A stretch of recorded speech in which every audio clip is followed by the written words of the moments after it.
This video is brought to you by Manscaped.com, the premium brand for men's grooming and hygiene products. Manscaped just launched their 4th generation trimmer, the new Lawnmower 4.0. The Lawnmower 4.0 trimmer has advanced ceramic blades with skin-safe technology. This helps reduces any nicks and cuts and can be easily replaced with a fresh blade so you can groom with confidence. It's cordless and waterproof so you can trim in the shower. That's super convenient and makes for easy cleanup too. Get 20% off and free international shipping with Manscaped using the promo code MACHINE at manscaped.com. That's promo code MACHINE at the cart and get 20% off and free shipping. If you're looking to go smoother, you're in luck. With feedback from millions across the globe, Manscaped has designed the perfect groin grooming solution for men. That's manscaped.com. Use the code MACHINE.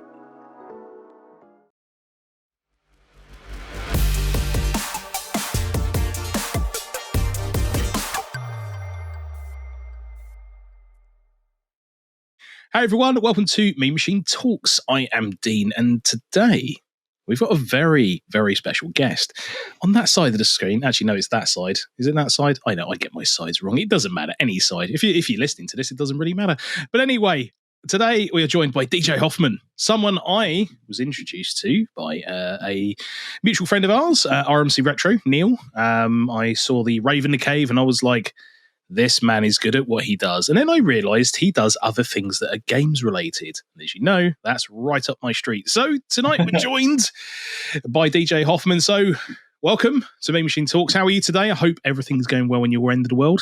Yeah, it's going pretty well. Thanks for having me. Oh, you're very welcome. Yeah. Good.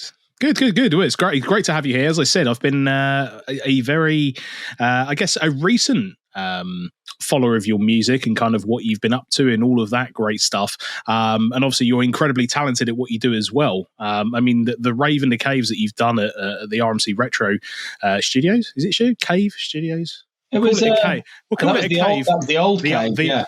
The old times in the cave. Old times, yes, indeed. I mean, they were fantastic, and watching those live was just incredible. So, I had to talk to you, and I'm glad that we've actually made the time to do this today. So welcome.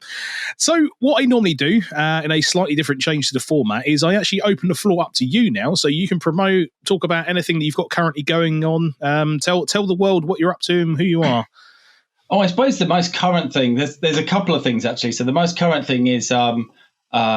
As you've mentioned, I've recently started making games, which is a crazy thing in itself. And I've recently ported Nightmare to the Amiga from the MSX with the help of Tony Galvez, who redid all the graphics. That is currently, as of now, in the AMI Game Jam I think it's 2022 or 2021. I can't remember what year they put on it because it was kind of over January. So I think it's in there now. And I think it's open for voting now with the entries for the next 9 days from today, which is so I've got work to get this episode up as soon as possible. Yeah. But yes, a link to that, if I get it up quick enough, will be in the description below, or if you're reading this, listening to this, it will be in the show notes. So yes, make sure you go and vote, people. It's amazing. Yeah. There's that. Also, just kind of to that, finished that. I think I finished that project 3 or 4 weeks ago. I can't actually remember now. Oh, that recent! Wow, I didn't realize. Yeah. So it's been putting like little bits of videos of it out, and I've been kind of chatting with a lot of streamers over the last 6 to 12 months as well. Well, actually, probably about the last 6 months. So it's a really strange kind of beta testing with it, where I'm quite friendly with some of these streamers. So I sent it to them, like a preview of the first couple of levels for them to play directly on their stream, which means it's getting tested by someone who's going to play it differently than me, and also someone who has a different Amiga configuration than I do. Which is, two of the greatest tests. And also the biggest bonus is you get video evidence of any bugs that happen, which is great. So I've kind of there's that's going on. So I finished that a couple of weeks ago, and kind of just another thing. So I don't know if you know much about the demo scene. We'll probably talk a bit more about that. But so we just me and Ferris from Logicoma just finished a 64K demo for the demo party Black Valley, which is happening in Norway this summer. It's a bit of a smaller project, at least on my side. Ferris had to do all the visuals, which is a lot of work. But I had my work done in like a couple of days because the tools we've got for music are really good. So so that, if you want to, there'll be a link to that. You can go and have a look and a listen to that as well. Awesome. Yeah, that's the kind of that's kind of what's kind of bubbling at the moment. There is obviously other projects that are kind of in the background, which they're not a position to talk about yet. So. we haven't signed the NDA yet. Yeah. But no, I mean, it sounds like you're an incredibly busy man, and I mean the list of things that you've just reeled off there are absolutely brilliant, and I can't wait to see that all start to come to fruition. So I guess rolling the clock right the way back to little baby Hoffman sitting there with his decks. I mean, I was shocked the first time I saw you use, I think it was two Amiga, is it 1200s? For the first time. And I was like, hang on a minute, what's going on here? This is not normal. And I then realized that another mutual friend of ours, which was Ravi from the Retro Hour, does a similar setup. And I was like, hang on a minute, there's something into this. So rolling the clock back, was your first interaction with computing and I guess gaming to that extent the Commodore Amiga, or was it further afield from that? It's much further than that. Well, not that much further, but so big ups to my dad, who was the proponent of all the technology in our house. So similar. So we started with a ZX81. I mean, he loved the tech and computers and stuff. So he would get them in the house, and then I would get exposed to them, and then I would harass him to get my own one because I wanted to be on it. So so he kind of had his finger on the pulse. So started with the ZX81. We had a ZX Spectrum 16K. And then we had a Commodore 64, and then we moved on to Amigas and then PCs and the rest of it. So, in terms of that's where it kind of really comes from. I've used a lot of different computer systems over the years. So, and I love them all. So it's like Pokemon, isn't it? Once you start getting them as an adult, you start thinking, I want one of them, and I want one of them, and I want one, and then you start going, I don't want one of them because my wallet can't take it. Yeah, we haven't physically got the room. It's like, damn it, I want them all, but I can't have them. Yeah. Not like Pokeballs and just shove it in there and just cram it in there and put it on the wall. If only you could do that with retro stuff, it would be amazing. Anyway, I digress. I mean, as you said, I mean, I think most people have had especially in the UK, from some of the guests that I've spoken to, have had a very similar exposure to computing and kind of exposure being through, their parents or a sibling and the such. What was, I mean, obviously, if we look at the kind of music side, you've got the Amigas that you use and you still use till today, and then you've got the Atari ST. Did you have any exposure to the ST, or was it purely just the Amiga that you had? It's just purely Amiga. And actually, this year is the first time I've come into possession of an Atari ST. Oh, here we go. I want to give a shout out to Spiny, who we did a bit of a trade because kind of, as you're talking about getting retro systems that you may have seen in the past, but couldn't get at the time. So I got a bit of an obsession with the PC Engine because I had friends when I was younger that had them, but I never had one myself.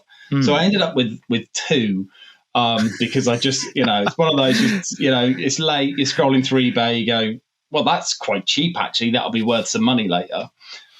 So I ended up with the spare. So my friend Spiny, Demoscene friend of mine, we said ages ago, kind of before the pandemic, that we would meet up at a demo party or something, and we would trade. I would give him a PC Engine, and he would give me an Atari ST. So, and then obviously the pandemic hit, so we haven't been able to do that trade for about 2 years or whatever.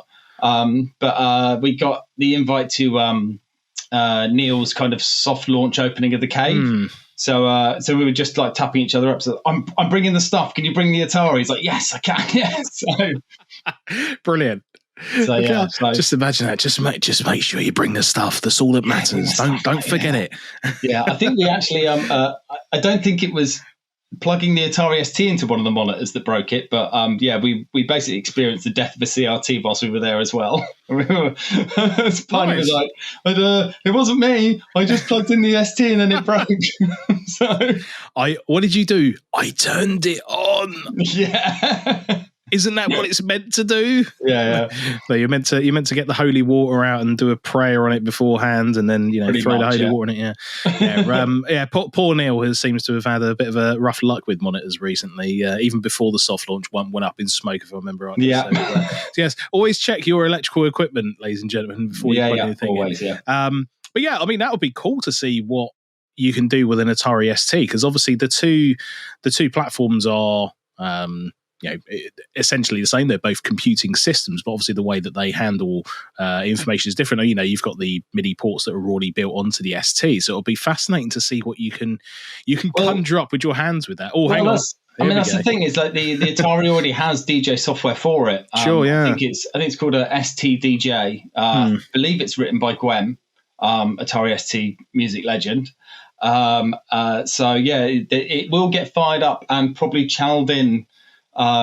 There's also some DJ software for the Commodore 64, but it's incredibly early beta. So I'm wondering whether I could get all four of them set up at some point. So that would be insane. So all four sequentially. Yeah. I mean, the thing is, even when you're doing the Amiga DJ and you don't do, I mean, they are running the same time for a period, and then you let one of them kind of be the dominant. You put all four of them at the same time.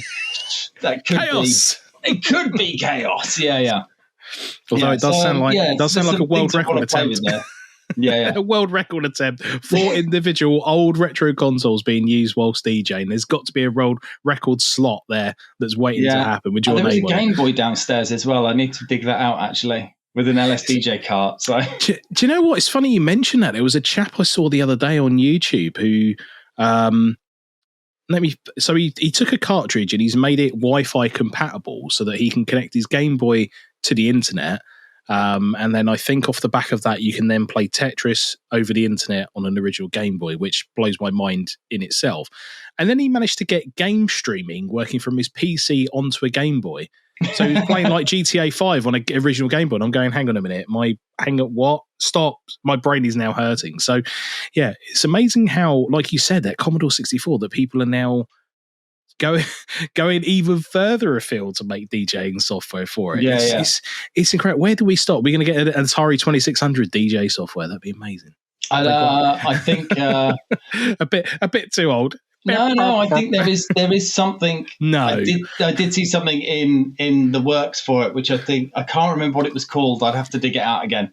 But there is a project where they're I think you can control the sound and the visuals with like a controller.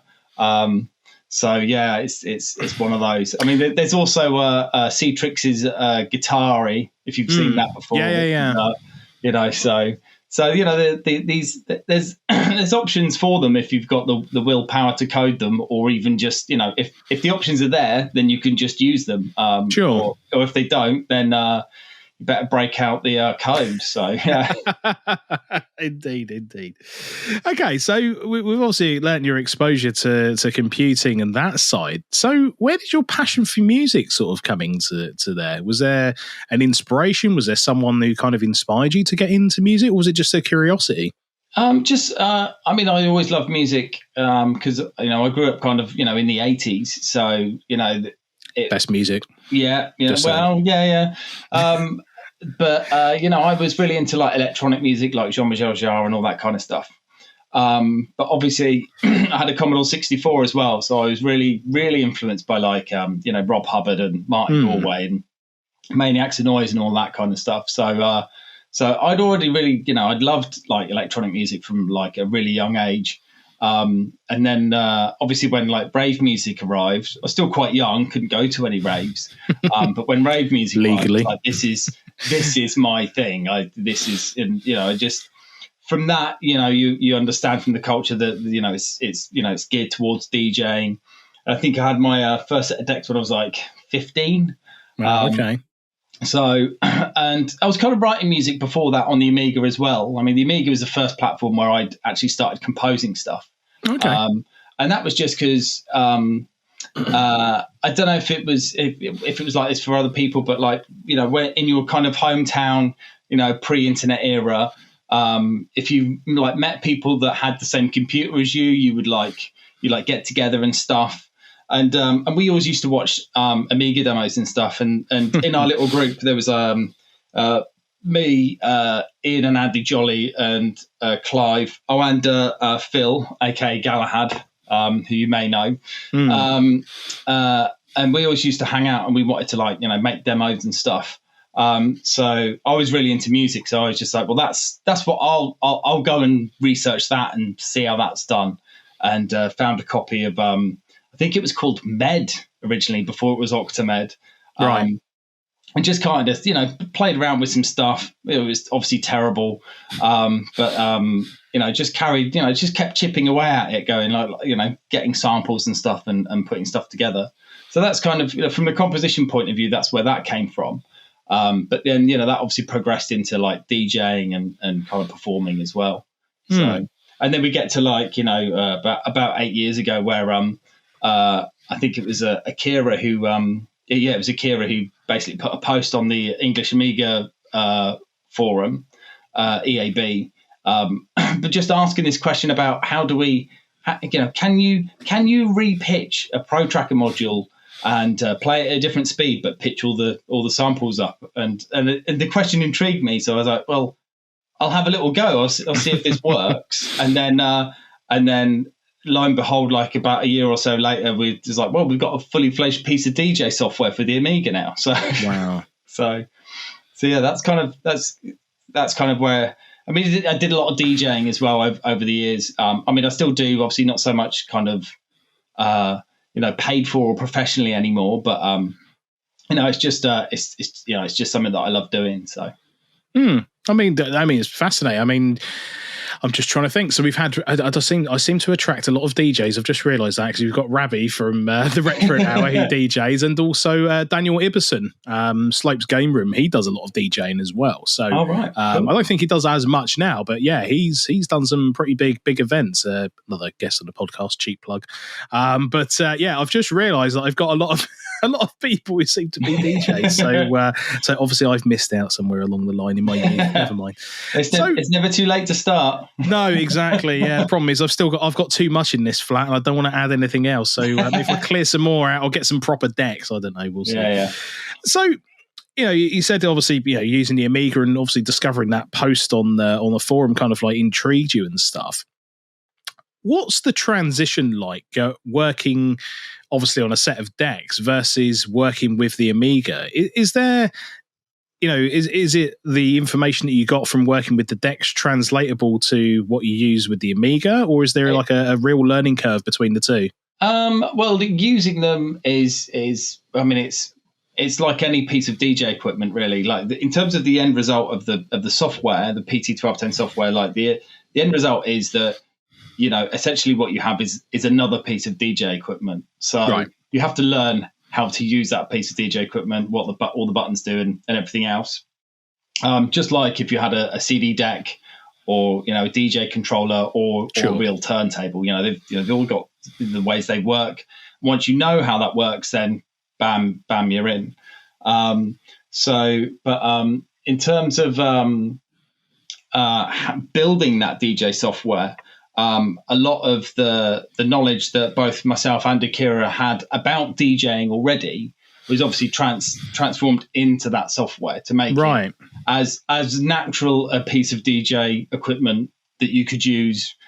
So it felt kind of similar. All the functions that you would need in to mix two tunes together were there. So loops and pitch changing and pitch shifting and all the rest of it. So in terms of transition, I could throw. I've seen other people do it. I haven't done it myself, but you could basically fire up one of the turntables there and put an Amiga next to it, and transition from turntable to Amiga Wow. Okay. something else. So it's in that respect, it's just kind of part of that DJ setup. So. Okay, I can just imagine someone in Ibiza now just pulling out like this array of Amigas now, and everyone. What's going on there? I'm hoping the boiler room pick up on me at one point, because doing a boiler room set with 2 Amigas, I think that's definitely what we need. I agree. Like, I mean, there's something. I don't know. I don't know if it's because obviously I grew up with Amigas. You just get so engrossed in obviously the music, and then the fact that you're using what's classed now as obsolete tech, right? And you're kind of combining these two things together. Your brain could just goes, hang on a minute, this shouldn't happen, but it does. It's brilliant. So that's why I would love to see more of this, like you said, like the Commodore 64 and stuff like that, and going further back afield. I mean, where do we stop? We're gonna have an array of Game Boys lined up running a whole DJ set. It'd be incredible. Yeah, I mean that's already happened. So no way, really? Yeah, not by myself, but there's been a lot of like it's basically the chiptune kind of right. scene. I see. So they've been using Game Boys for ages. So right. So yeah, it's the Game Boy's like one of the it's like the epitome of the chiptune scene. It's like one of those kind of cornerstones in terms of like writing music and performing with it. But yeah, I've got one, and I've got the kit to do it, but it's one of those. It's like I get quite distracted by like a shiny big project, and then I kind of obsess over that shiny big project, and then I work on that, and then I go, I will get back to that. I've got it. Yeah. I know it's there. I'm gonna go and play with it someday soon. So. We're very similar in that regard. Yeah. I mean that's a perfect segue actually. So I mean, going into some of your projects, I mean, the most recent one that comes into my mind is the album that you released with Neil, the Rave in the Cave. Was it Rave? No, the Hoffman Cave Sessions. That's it, Cave Sessions. That's the one. So is that the first album you've ever released, or have you released previous albums up before that point? I've done a lot of 12-inch releases on. I say a lot. I don't even know what the number of them are. So I've done like some bootleg remixes and some official 12-inch releases and stuff. Okay. Within like the breakbeat scene of like the early to mid 2000s. So I was releasing records there. I think I can't remember what year it was now, and I was looking at it just the other day. But I have done another full album before called Serenity, which you can get on my Bandcamp page, which will shove a link. Yeah, there'll be a link there. Don't worry, it'll be somewhere. Yeah, it's and so that's the first time. It's kind of it's one of those things. I want to do projects that kind of I tick them off the list, and doing an album was one of them, and doing that one was it was like all completely new music. So that was a big ask and a big task. It took quite a long time to kind of piece all that together. But I was really happy with that. It was like it's not like super banging music. It's like it's quite kind of chill, but you'd have to listen to it. So no, I agree. It is one of those things you can't use words to describe. It's very hard to describe music in you speaking about it and stuff. It is one of those things where it's almost like a journey in itself, from track one to the last one. I mean, I listen to it quite frequently, ironically, and if I'm here working or whatever, I just kind of like stick it on the background or something like that. And it is fantastic. It's just one of those things. As I said, it's an audible journey through each track and stuff, which I think makes it that much more special, because there's a lot of albums in other genres where it's just a bunch of tracks bundled together and that's an album. And I just feel like I'm getting on a complete tangent here, but I feel like the whole thing of music, of it being an album and being expressive and being that journey, seems to have been lost, where now people are just putting a load of singles together, bundle it together and going album, and it's like it's not really, so take something like a Pink Floyd album, there's a whole journey you're going through with twists and turns and stuff, and now people are just knocking out albums like it's nothing. Anyway, I digress. But I mean, great job with the album. It really is fantastic. Can you actually still buy the record versions, or are they all depleted now? I believe it's still on Neil's shop. Okay. There are a couple of boxes of them here, which I'm I'm being a bit slack on selling. My plan was, with the kind of pandemic kind of hopefully kind of calming down, to kind of get out there and see some people, because I've kind of missed that quite a lot. I do a lot of so my plan was to get some events, get to some retro gaming events, barge my way in the door, say, look, I can bring some Amigas and give you some entertainment if you want, sell some records on the side. So that's what my plan is with them. I think Neil still has some up for sale on his site. Okay. So I've been really missing that whole kind of meeting people, and because I used to go to a lot of demo parties and work on stuff for those demo parties, and it gets shown on the big screen and then gets voted for by everyone that's there. Sure. And stuff. So and I've also got since kind of doing games and stuff, I've been kind of hanging out in different Twitch channels and meeting people and making loads of new friends. And I'm just I really just want to go out and meet some people and grab a pint or a curry and stuff. Sure. Yeah, it's a very weird scenario. I mean, I've mentioned it before on the various different podcasts that I've been on, whether it be my own or others, that it's been a very weird experience, especially for me. And I hear very similar stories that, as much as, we obviously live in this technical world and, we can do podcasts like this, virtually without being face to face, which hopefully in the future I can change and actually go out and actually do them live somewhere. It's a very weird scenario that we're more connected than ever, but we're less face to face than ever. That there's there's a lot that you can't convey. I mean, as much as we're using a webcam, there's still a lot that you can't get from people's emotions being around them, and especially when it comes to something like music, playing it or listening to it, but listening to it live is a whole different experience. It's funny, the first ever gig I went to was a Metallica concert at the O2. This was a while ago. Starting off at the high scene there.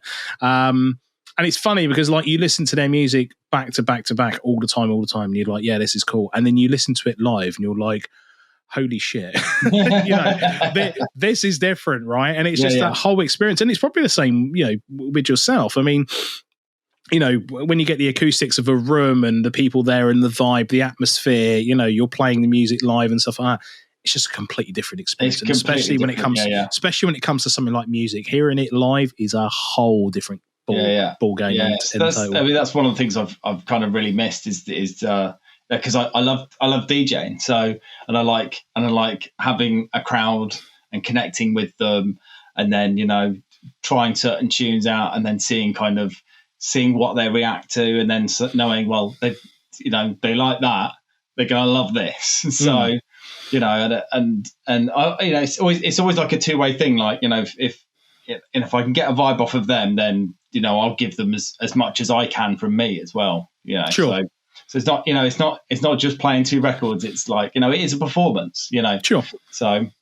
Yeah, people often, I'm really looking forward to getting out there at some point. Yeah, I agree, and I think people forget that it doesn't matter if you're a violinist, a pianist, a DJ. It's still an artistic expression that's happening there, because the music is one part, but the person is the vessel bringing that forward. It's a very poetic way of putting it, Dean. Good job. Yeah. I like that. But it's true, that people forget it's why sometimes when people go and see opera, they can't help but cry, which sounds ridiculous, but as much as how powerful that voice is, because it's coming from somebody, it connects completely to the soul, and people just don't know how to handle it. And in some cases it can happen with music as well. So I totally agree with you there. The pandemic has really I think shaken everyone in being, in isolation and stuff, as much as, having web calls and listening to music can help. But just that face-to-face interaction, especially when it comes to something like music, is just, you just can't touch it.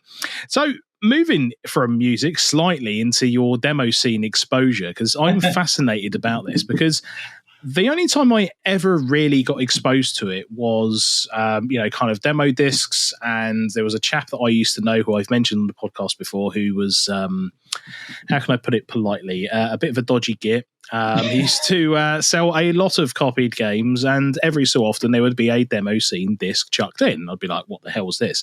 Put it in and be like, oh, okay, this is impressive stuff. So that was kind of my exposure to it. How did you first get exposure to the demo scene? How did you get into it? And then obviously you're a well integrated member of that scene. So now I'm fascinated to know more about it.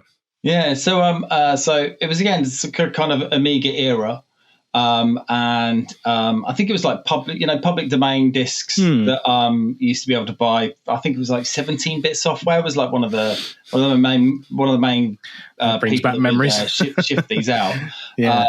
So we used to get some discs from there and stuff. And then from there I would just I kind of dived in. Like I wanted to see what people could do with this Amiga, which is kind of, where I kind of got my drive for making music, because I was like, I like music, I want to make music, and I want to make music so it's on a disc in someone else's Amiga. So again, it's like, as I said earlier, my friends Ian, Andy, Clive. So we kind of formed our own little demo group. Nice. And we were doing stuff there. And I was kind of flitting around, because the demo scene, you end up in groups. So there's like an identity for that group, and then they'll have members, coders, musicians, graphics, all that kind of stuff. So I was kind of darting around a few groups kind of in the, early to late 90s. And then kind of around the kind of, the end of the 90s, I'd got more into DJing and nightclubs, obviously. So I kind of stopped doing it for like for about 10 to 12 years, I think it was. And it's really interesting actually, because obviously I'd lost all my stuff on my Amiga because I tried to do a VHS backup. I don't know if you ever heard one of those before. I'd strongly advise against it. I was just about to say that. Yeah, because I backed up my entire machine and none of it would restore again. So, that was pretty painful. So it was pretty painful at the time. But I'd done a lot of trading with friends and stuff via, disc, swapping discs over through the mail and stuff. So I kind of lost everything, really. And then I think it got to about, I think it was 2010, and Rory, RC55, he runs a demo party in the UK. Okay. And he was like, I've seen you DJ and stuff, but I also know that you're like an old demo scener, and I run this demo party in Budley in Salterton. Can you come on down and like spin some tunes and stuff? I was like, well, I mean, a demo party would be great fun. Yeah, I haven't done one of those for years. And kind of as I was like looking through, going, let's just do a bit of Googling and stuff. And then I found that basically my entire music collection had been backed up and stored in various archives online. Like people had just like been collecting them and storing them. And then someone would go, right, I'm making a collection. Have you got any Pro Tracker modules? And then people would send them in, and they'd like meticulously organize them into folders. So I like come back and found this huge swathe of old music, not all of it great, a lot of it not great, but it was just like really great to kind of go, I've just found all of my old stuff. That's incredible. What a story. So, so from there it was, I've gone back to a demo, the DJing thing was kind of like slowing down. I was like, well, this seems like it should be fun. And then the next thing I know, I'm like flying out to Germany to like the biggest demo party in Europe, like the following year, going, I wanted to just entrench myself in it. And that's kind of what I've been doing for like the past, talking 12 years now, like just like, trying out different platforms, doing stuff on the Commodore 64, on the Amiga, on the PC as well. Just kind of, seeing kind of, finding an interesting challenge in there. That's kind of what the demo scene is. It's like, it's kind of a technical and artistic challenge. So if you're talking about a Commodore Amiga or a C64 or whatever, you've got the limitations of that platform, which means, you haven't got that much RAM, you haven't got much processing power, I've only got 4 channels of Paula chip sound, how can I make this thing, bang out a banger, so there's those technical challenges. Then when you go to like the PC, for example, like, there's like an abundance of resource, right? There's gigabytes of RAM and gigahertz of CPU time. So there's like self-imposed restrictions in there. Like, you've got like 32K of complete data footprint. That's, your code, or 64K, like that's your code, your graphics and everything. And that's all you get. So how can you squeeze, something good out of that space? So that's kind of why I really love the demo scene, because it's like, can you do something? Can I project this type of sound into that technical restriction? And that's it's the kind of bread and butter of why I love doing it. So that's awesome. I mean, I've always said, and I think I said it, I'm trying to remember the podcast now, I think it was the one with Daniel Pesina. I said that when you have a restricted budget, restricted setup, restricted tools to work with, is the most creative way of working. Exactly, as you said, I think I've never been more impressed than seeing, as you said, some of the, not as just the music, but some of the visual aspects of what can be turned out of these machines. Because, I come from a background of doing graphic design and 3D animation and modeling and stuff like that. And I'm sat next to a machine that's got a massive graphics card staring at me in the face going, throw anything at me, it will just laugh. But then you think of something like the Amiga and you think, well, again, you're so restricted in what you can do. Plus it's got to do the music, plus it's got to do everything else and that processing. Yeah. And as you said, when you've been almost handcuffed in terms of how far you can move, it really does lead to some really creative ways. And I always go back to this story, which is the aquatic ambient song from Donkey Kong Country. And the way that guy made that song with the restrictions of what he had available on the Super Nintendo. I mean, if anyone wants to go and hear it, I mean, most people know the track, but the story of how he made it and the way he did it is just, it's fantastic. And it's a perfect example of where with restricted resources, you can just turn out some amazing stuff. And that's why every time I see people like yourself, Amiga Bill dedicates parts of his channel to the scene and stuff, and you just sit there watching it going, how? What magic are you using? Like, I'm sitting here with this massive, powerful PC going, I don't even know how to do that with that. And then I'm looking at my Amiga going, how is that doing that? Like, I'm just confused. So it really just shows the amount of intelligence, dedication, and creativity that still exists by using this I guess not as impressive architecture that exists, but you can still produce stuff that still wows people even to this day, to the point that the communities that you're still part of are still flourishing and probably growing in size on a daily basis. I find the entire thing just absolutely brilliant to witness as well. If no one has seen demo scene stuff, I'll probably put up some pictures of just some examples of some of the stuff that's happened recently. It really is just, you have to see it to believe it. And as I said, I think it's a perfect example where those particular parties, seeing that music live, witnessing what people have created live, and just seeing everyone else's faces and understandings of what's going on, it really is something fantastic to see. I mean, that's the thing for me. It's a real, it's the social aspect of it that like really kind of draws you in, because once you go to a demo party, you meet people and you talk about things, and and then when you start, like you enter something, and then it's like there's these moments. So they'll have all these different categories of production, whether it's a like an 8-bit or 16-bit kind of category, or like PC and it's size restricted or whatever.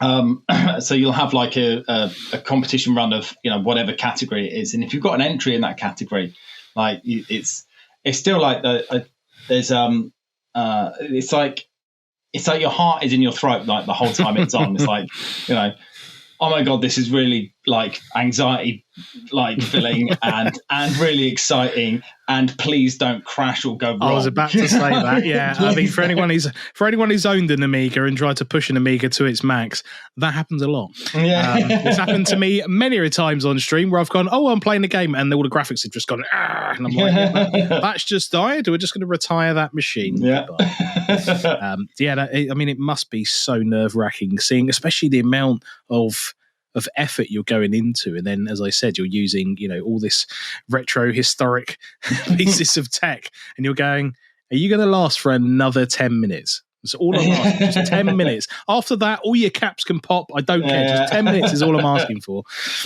Yeah.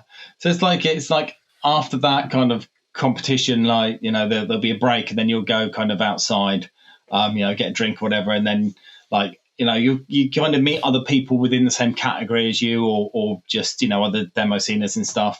And then, like, you know, after like a competition, you'll be outside and you'll all kind of get together and have a chat about each other's like entries and stuff. And so that's I mean, it's the social aspect of it that I really love. I've made so many friends across like so many different countries in Europe. It's like it is crazy. In like the last 12 years of just like, I've got loads of like people I consider like, you know, close friends. I'd like, you know, they're just kind of all over the place. Like, I tell you what, it makes watching Eurovision a bit different now, because I bet like, it's more entertaining, I'm sure. Like messaging my friends going, oh yeah, mate, what are you doing this year? Like, this is ridiculous.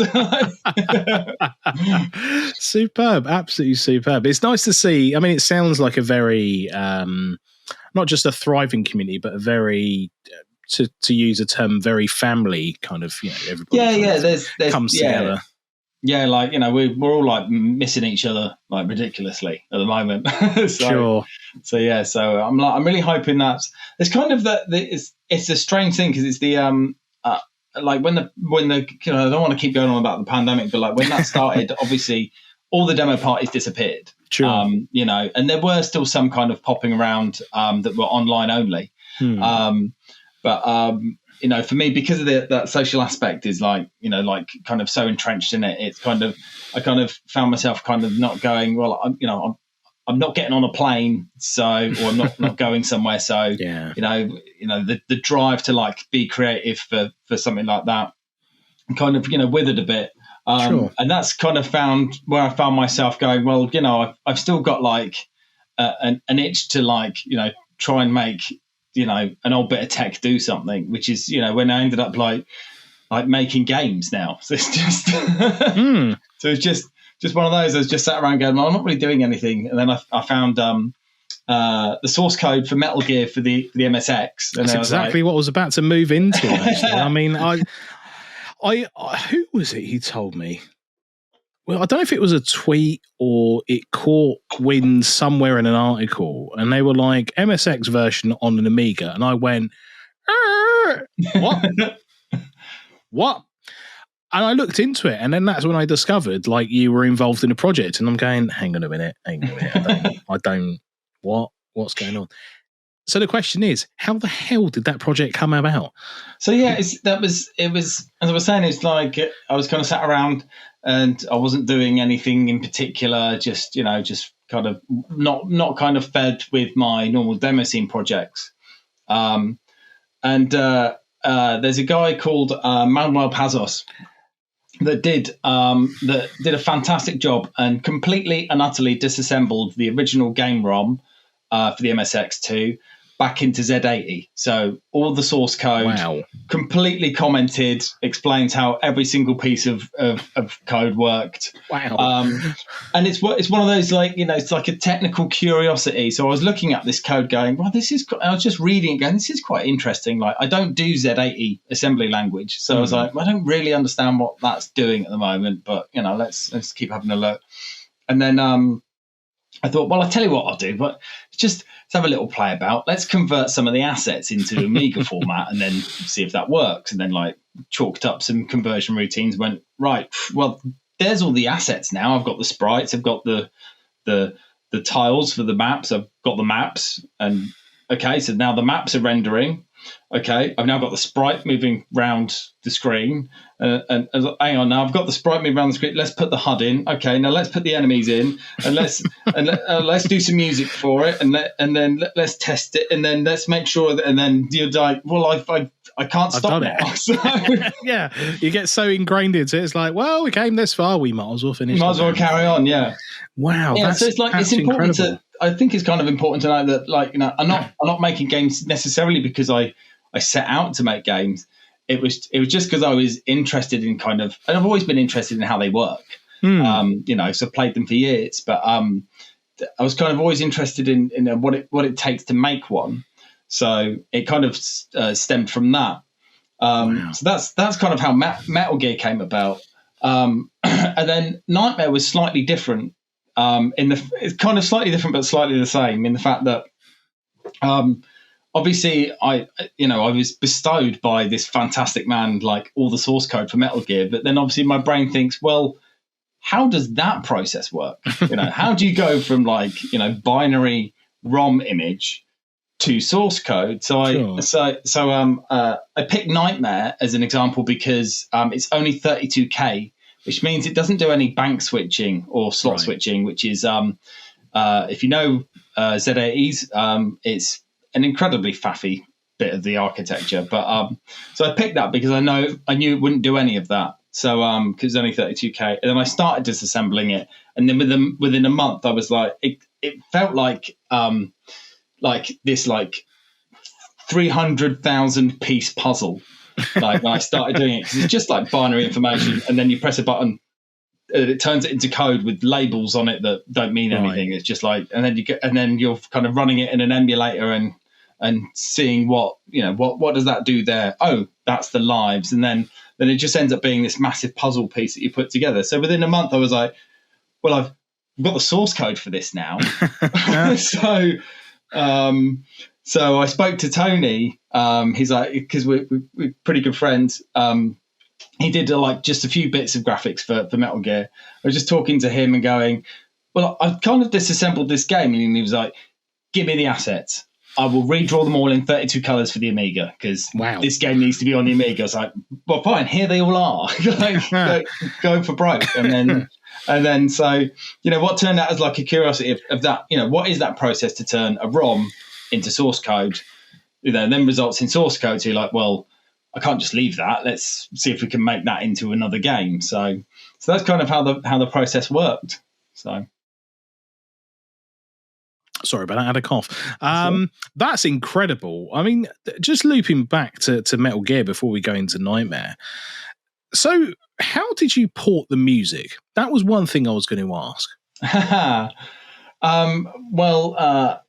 You can kind of find out Tuesday next week. Oh, so it's Metal Gear was slightly different. Like I think was it different or no? It was the same technique. So the technique basically involves the original VGM file. So obviously most music for most games is available as a VGM file. Yeah. Within I've used something called XM Play. It's got a plugin for it, but the plugin allows you to mute channels. So and also export to WAV. So the first thing you do is you basically play each channel of the music as separate WAV files, and then I put that into Ableton, and then I analyze it, and then I think for Metal Gear in particular, this it's using the MSX PSG only, so the sounds are pretty basic. So I kind of that wasn't so much a straight conversion as just like, well, most of the time I don't like to do a straight conversion. I want to flavor it and make it enhanced for Amiga. So that kind of process is like, well, let's just let's take some of the themes, let's find some sounds. I kind of know what atmosphere I want this piece to have or that piece to have, and then just kind of build up loads of different sounds within Ableton, and then start translating that into Pro Tracker. So it kind of goes it goes from like a low tier here up to a super high tier and then back down another tier. Right. So, I see. That's incredible. I mean, I've not actually played the game itself. I've seen it running. Is it actually complete, or is it just a demo? It is actually complete. It's full thing. Yeah. So I've got a bit of a thing upcoming. Like, there you go. Yeah. So I've got a bit of a thing I won't really release demos of stuff, particularly something like when I started kind of digging, because I played Metal Gear back on the MSX years ago. So I know it's a story-driven game. So the one thing I didn't want to do is give someone half a story, and then when the full game comes out, saying, "So yeah, you got to play that other half again." So and also didn't want to like release, because if kind of the thing that kind of drives me to this kind of games that I want to either port or work on is kind of bringing something to the Amiga, at least anyway, or the given platform I'm working on, is pulling something to it that hasn't been there before. Sure. So, or maybe even a style of game that hasn't really been there that much. So that's why Metal Gear really interested me, because it's like it's one of those classic games. It's massive amounts of canon around it and the rest it certainly is. Yeah. So yeah, that's kind of what drove me to that. So I've gone off on a tangent. I've forgotten where I was heading with that now. Metal Gear, it's good. I'm going to go and play it. There we go. There's an answer. But no, I mean, I it's funny because I remember, I firmly remember, I can't remember if it was an article or a tweet, and I just remember sitting there staring at it going, huh? How? It's like saying I've ported a Mega Drive game to the SNES. It's like, what's going on here? One thing I did want to ask, because I now have a MSX1 there. Good. What's making music like on an MSX? Have you tried it? I haven't yet. No, that was kind of when I bought the MSX2 that I've got. I bought on just because I saw them on. It's one of those where I was just you're browsing eBay and then you think, I wonder what the going rate for MSXs are, because there's usually not that many of them. And then I found one. I was like, wow, I'm just going to get one. And my original plan for it was to get it so that I could do music on it. And I've had a little pop at it, and it's really kind of complicated because, as far as I can tell, there's effectively really three main sound chips, and also some of those sound chips are not present in certain MSXs. Some of them are available on Konami cartridges, and then the rest of it. So it's been quite hard to kind of nail down how I would do it. So. There was. I've had a little play, but it's one of those. It's kind of on the list to do. To do, yeah. Yeah, it's funny you mentioned that, because I remember I was looking for a flash cartridge for this MSX, because my knowledge of MSX is about that much. I know so little about the thing, and the fact that I've got one sat next to me looking at me going, use me, and I'm going, I don't know how. But I was looking at flash cartridges, and it's the first time I've ever been stunned at the plethora of different choices there are. And it was, as you said, it was like, oh, and this one supports Konami sounds, and this one supports XYZ sounds. And I'm going, huh? What? And then I had to do the research going, oh yeah, certain cartridges had certain chips included into it. And I was like, okay, mind-boggling. I need to go and do my research about this, and that's why I was like, "Wow, okay." So, but then, I mean, that's not the first time that's ever happened. There have been other consoles where cartridges have had added features. I mean, a perfect example of that is the SNES. Maybe not audibly, but the Super FX chip being included into the cartridge is a perfect example of cartridge add-ons into a main machine into something. But yeah, the MSX is a curiosity, I think, is probably the best way to describe it. You look at an Amiga and you go, yeah. You look at a Commodore 64, you go, yeah. You look at an Atari ST, you go, yeah. You look at an MSX and you go, oh. It's like it's like that one cousin you never wanted to talk to every time he came. He's a bit weird, isn't he? But he's kind of cool, but he's weird. It's like, I feel like that with the MSX. So, but yeah, it's a fantastic unit, and I mean, I haven't got Metal Gear myself. I did emulate it using the MMS from RMC Retro, so the Mr. Multi-System. Oh, yeah. And it was only then I really started to appreciate what you had actually achieved, because I was playing Metal Gear, and in the back of my head, I'm going, this is on the Amiga. I don't know how he did it. And now I know. But yeah, it really is just incredible how you've managed to do that. How long was it from start to finish, roughly? The whole porting process? I'd say it's probably, I think it was about 7 or 8 months. which Wow, if you okay. tell people that, they're like a full game in 7 or 8 months. So it's important to note that I'm incredibly obsessive. I have the most understanding wife in the entire world.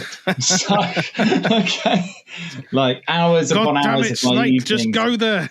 Yeah. So it's just like she's brilliant, but she's like fully supportive of like the crazy projects that I get up to, and That's she's been to awesome. demo parties with me as well. So she's she used to be a DJ as well. So Okay. we kind of she understands. I think it's it was funny actually, because when we first got together, we were both kind of running around the country and DJing and stuff. Right. And it wasn't until 2010 I was like, right, I'm going to go to this thing at the weekend. It's called a demo party. It's quite hard to explain. I did this a lot as a kid, and I'm going to go and do it again. And then like the next day, she's like, I just watched all these like YouTubes and stuff. Says it was like it came from like crack intros off of the Amiga. I was like, oh yeah, well you've done your research, so yeah. Yeah, exactly. Yeah. God, blimey, that brought back some memories hearing that. Wow. Yeah. So that was Metal Gear. I mean, admittedly, I didn't actually know too much about the Nightmare game until I kind of did my research and looked into it. I mean, was it just a natural transition into it? I mean, had you played the Nightmare game before? What made you pick that title? So the reason why I picked it was just because it was, as I said, like it was the disassembly project of like how do I turn a game ROM from into something, back into source code. So, but I kind of picked that because I played it before, and it was an interesting game to me anyway. You don't normally get those kind of shooters on the Amiga. You've got a few like Ikari Warriors and stuff. Sure. It's usually terrible arcade ports that you tend to get. True. It's true. It's embarrassing things, aren't they? But so I kind of it was like a twofold thing. Like at a technical level, I think that's going to be manageable to disassemble because it's not huge. But also it's a game that I enjoyed playing when I was younger. So I know it and the rest of it. So that's kind of where the decision comes from. It's just, I like that game. Let's see if I can pull it apart. I've pulled it apart. Let's port it to the Amiga now. So I mean, it's fascinating when you say it, because like in my mind, I mean, I guess it was a bit like you when you first had Metal Gear. Where do you even start? Like my mind would just go, huh? Because then I guess it, as you said, it's like putting a jigsaw puzzle together. Because as you said, you've got all of these assets that need to be constructed in a specific order. And I mean, from I'm just thinking on top of my head, as you said, certain sprites not having maybe not enough colors or possibly too many colors, and obviously you've then got to cater that for that particular unit. And then, as you said, I mean, music is such an important part of gaming. I mean, I was actually listening to something earlier on today where, it's funny how when we think of music in games, no one really mentions like PS1, PS2, very rarely Xbox games, probably Halo's the only exception I can think of the top of my head. But when you go back the other way, suddenly Street Fighter 2, Streets of Rage, Sonic, you can just reel off all of these incredible soundtracks. And to think that you've taken, well, essentially the core of Metal Gear, because Metal Gear without the music is, well, pretty boring. It doesn't really give you that atmosphere, as you said before. So to actually be able to port not just the game itself, but also the very important core being that music is just, it really is a real masterpiece. And you should be incredibly proud of yourself. So, that is incredibly brilliant. And for anyone who hasn't seen this, as I said, all the links will be available in the description below. And on your website as well, which I believe is hoffman.home.blog. So make sure you go and check that out. Links to everything are there. But yeah, I have been meaning to play that port for a while. So I'll have to go and get the A600 out and give it a go and see how we get on. The only thing I was going to ask is, how did you get around the one button on an Amiga? So it's got CD32 control pad support. Okay. Well, that answers that then. So one of these things is I've never had a CD32 pad, so I had to buy one. And then, put it. So the kind of the benefit of that is that's actually the best way to play it because I think on the MSX you can use a 2-button joystick or a 2-button controller, which manages your punch and fire. Yeah. But then there's pause, the inventory menu, the weapons menu, and the radio. And they're all buttons. So it was really nice to kind of mapped everything up, and then I started playing the game with just the controller, and it just felt amazing, like to be able to map everything that you needed on there. So you could almost play it on a CD32. Apart from the fact that you can't save the game on a CD32 unless you've got a floppy drive or something. Right, I see. So. Yeah, that would be quite awkward to get really far and be like, oh, the power's gone. Yeah. It's funny you mentioned about the buttons, actually, because when I started playing it, as I said, I was using the Mr. Multi system, and I'm using a Bluetooth keyboard and stuff like that. And I remember the call came in, and I was like, which button is going to be the one to answer it? And then I turned to my MSX, and I was like, would it be the F1 key? Oh, right. So it's F1 does this, F2 does that. Right, now we're learning by exploration. So I was kind of looking at this modern keyboard and then turning to this MSX going, okay, so you're probably, okay, so that does that. So I was learning as I went. But yeah, I think it's probably a much more pleasurable experience, as you said, to just have everything there. Because, I mean, even thinking about playing that game back then, I mean, you'd literally have to have the MSX in arm's length to try and do a lot of the commands, as you said. Exactly, yeah. But being able to just use a single controller to do absolutely everything, fantastic. Yeah. So yes, if you've not gone and played it, like me, go and play it because it deserves to be played. So I think at some point I will dedicate an entire stream to it, and people can watch me fail. Yay! Honestly, it's still brutally hard. As I learn. if you don't know the quirks of particularly of the distance with which a guard can see you. Honestly, there are ways around those guards, and you're like, I've seen people play it on stream and literally shit their pants because they're like, they're gonna see me. And I think I played it on a stream. I did a walkthrough stream for it, and on a couple of runs. And I was just basically facing off guards like that. I know they can't see me. I know they've only got 8 pixels worth of viewing in that distance, direction. So I move up a couple of pixels and that's it. But I think the funniest thing, I think it must have been near the start of the game when I was playing the MSX version, was I think there's is it 3 Jeeps are parked on one screen? And I went in the first one, it was like, hey, you got a pistol? And I was like, all right, cool. And then you go in the second one, there's one dude, and you're like, okay, I'll knock him out. Oh, there's something else in it. And then you go in the third one, and there's 6 guys, ta-da! You're like, oh, well, this is awkward. And then you run out, and suddenly it's Benny Hill. Just running around, sprinting away from everyone, you can't catch me. Yeah. And then I died many times. You have to wonder whether there's a backstory of why those 6 were in there. Yeah, exactly. just those guys sitting there just playing. It's like, you in it? No? All right, we need to kill you. Right, fine. Right, anyway, we have reached an hour, but there are 2 more questions I have to ask you, which is your favourite gaming memory. What is it? Oh, crikey. I was hoping you weren't going to say this, but actually... say Metal Gear on the MSX, watch. I have to say, actually, and it's one of those questions that keeps popping up, and I think I finally nailed it down, actually. I think it's probably playing Flashback on the Amiga. And I tell you how much I loved it because I was in possession of what could only be described as an early beta. And I mean, it was an early, but not that early, most of the game was there. But it was in French, and I still played it to the end of the beta, even though I didn't understand French. Wow, that's amazing! That game had such an effect on me. When the final game dropped, I was like,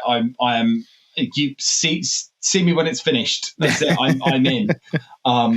It's been great. It's been watching a friend of mine, Amiga for Mortals, who's the Twitch streamer. He's been streaming it, and just like watching him play it.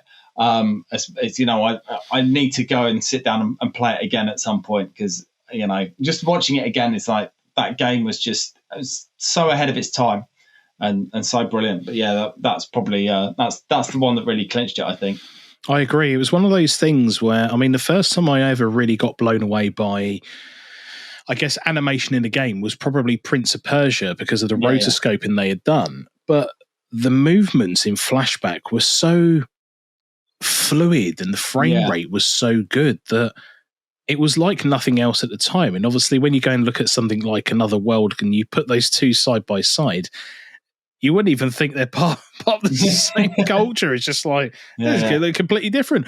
But yeah, I firmly remember playing Flashback. In fact, I remember playing it, well, my dad was playing it and I was watching it, and I was so blown away by the just visual style of it. And it was, as I said, it was so fluid in everything it did. But it was also like, you know, the creativity, the learning and discovering how to do things and stuff. And obviously you experienced that firsthand with your lack of French language skills.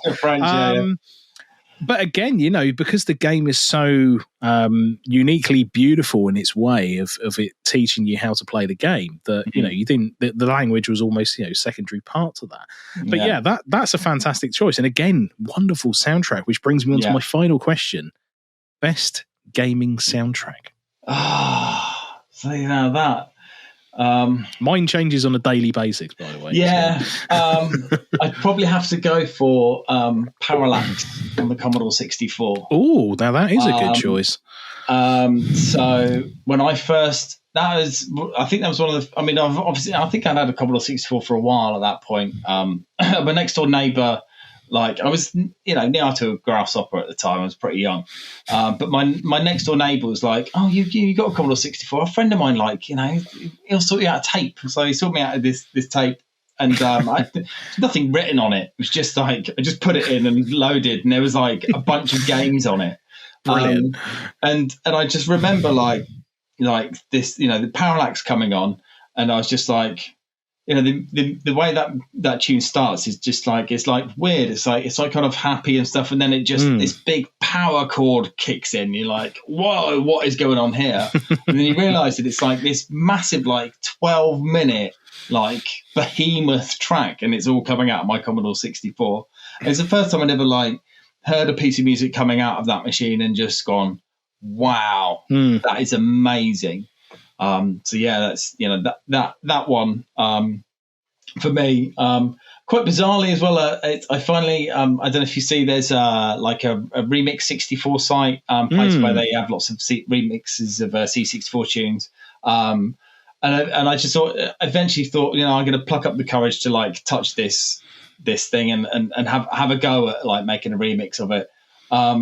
So I did that, and actually sent it to John Hare, and he said he liked it. So no way, awesome, superb, and another wonderful member of the gaming community. I mean, great choices. I mean, as I said, the thing is with music is it has an impact on everyone completely differently, and I think the cool thing is that it doesn't matter who you talk to.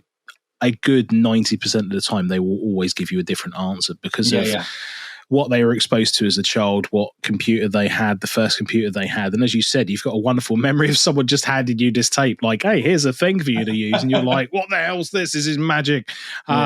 Which probably, you know, could have sparked some curiosity for you. So it's incredible how music can really inspire and really talk to the soul. Especially using, as we've said, you know, kind of this obsolete tech.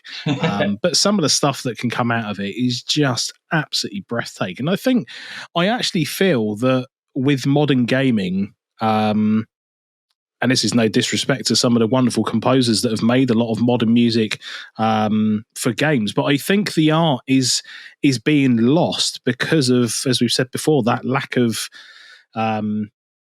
of resource that's available that births creativity. And I think now there's a lot of budget being spent on, you know, huge orchestras and this huge, you know, entourage that's being used for these gaming tracks. But when we break it down and we say what's our favorite games, as I said, it's very, very few people would ever go past the PS1 upwards. It's always the other way because of that reason. I think it's just there's just certain tracks in gaming that will just be synonymously embedded into everyone's mind.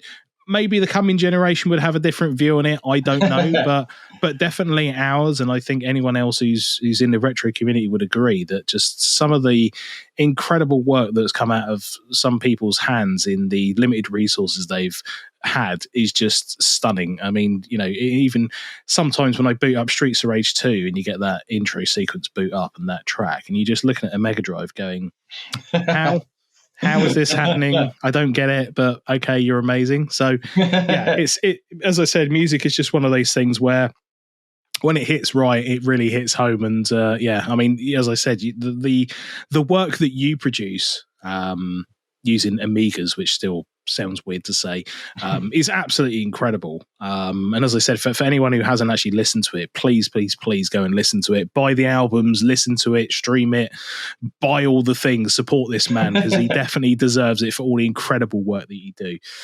So I'm going to hand back your time, but I will give the floor to you to promote again anything that you've got going on or any of your socials or anything. If you just go to hoffman.home.blog, my 2 games are there. Links to everywhere else are there. I would say if you want to support me in any crazy way whatsoever, the best way to do that, honestly, is go and throw some money at something on Bandcamp if you like the sound of it. I'm a firm believer of there being something that you get if you donate something. So if you like some of the music on my Bandcamp, go throw some cash at it. That's absolutely fine. It's all free anyway. You don't have to. Don't feel obliged. So, but support him. He deserves it. He's, as I said, a wonderfully talented individual, and I've got high hopes for you this year. I think this year is going to be the one that really takes you to the next level. Because as I said, the album you made with Neil was just an incredibly brilliant audible journey, and I would love to see you do another one. I still need to buy one of those. I'm like, Neil, sell me one. I might have to go and beg him for one.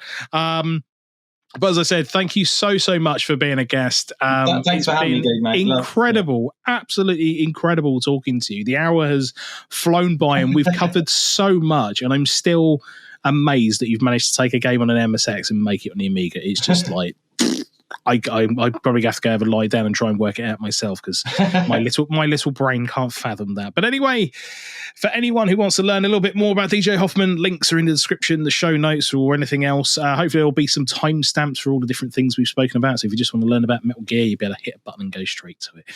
But anyway, from me, Mean Machine Dean, thank you very much. Mean Machine Dean signing out, and I will see you all later. See ya. You can say goodbye now. Bye. Bye.